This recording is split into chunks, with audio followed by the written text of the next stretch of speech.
Welcome to part 2 of What If Ahsoka and Rex Fell in Love. Thank you for your support on part 1 of this video. If you haven't seen part 1, I highly recommend you check that out first before watching this video. Link will be in the description below.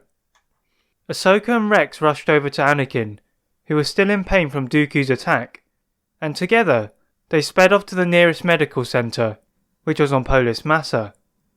As Rex looks over his general in his bed, he could see his eyes flickering between blue and yellow. He might not be a Jedi, but he knew this was not a good sign. Rex asks Ahsoka to contact Padme, who unfortunately had just finished a Senate meeting, and replied that she would fly to the planet. Little did she know that she was falling into the clutches of Palpatine. Meanwhile, the Jedi Council have just heard reports of Count Dooku falling at the hands of Ahsoka, concerning them as they believed Ahsoka could be turning to the dark side. Worrying about Anakin also, they send Obi-Wan to keep an eye on the wayward pairing. Obi-Wan refuses to go, as he knows the consequences of betraying Anakin's trust could be fatal to the Jedi Order. Nonetheless, Mace Windu forces Obi-Wan to go, threatening him with an expulsion from the Jedi Council.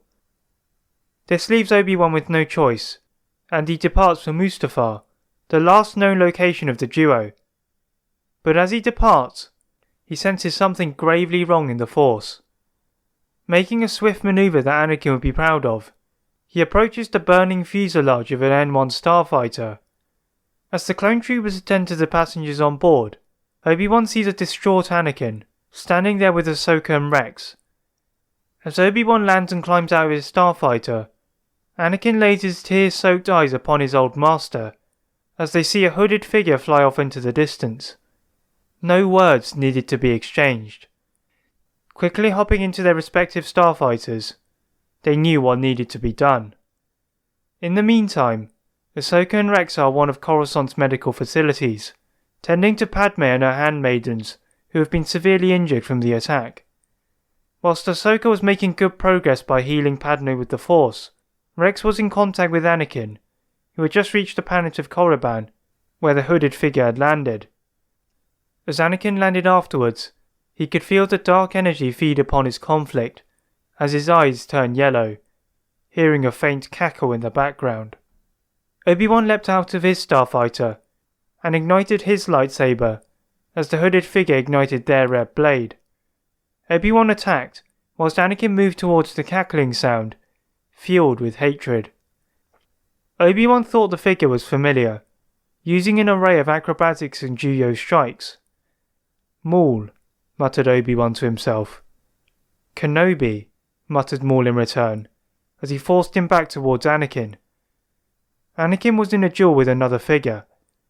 Unlike Obi-Wan, Anakin failed to recognize his opponent. All he knew was that he was fighting with the master of all lightsaber forms, operating at a speed Anakin had never seen. Anakin struggled to harness his newfound powers in the dark side, and as a result, he was eventually disarmed. As Anakin lay there in pain, the hooded figure unleashed force lightning into his body, until his vision faded. Leaving Obi-Wan and Maul, who were still dueling, the figure left, taking the unconscious body of Anakin with him. Back on Coruscant, Ahsoka senses a disturbance in the Force. Leaving Padme in the capable hands of the medical droids, Ahsoka sprints over to the Jedi Council chambers, where the Jedi are sitting calmly. As Ahsoka enters, she is confused as to why the Jedi are so calm, as if nothing had happened. Master Yoda is the first to question her sudden outburst, to which he replies that Anakin and Obi-Wan were in trouble. As the Jedi Council members cast suspicious glances at each other, Master Yoda gets out of his seat and slowly makes his way towards his meditation chambers.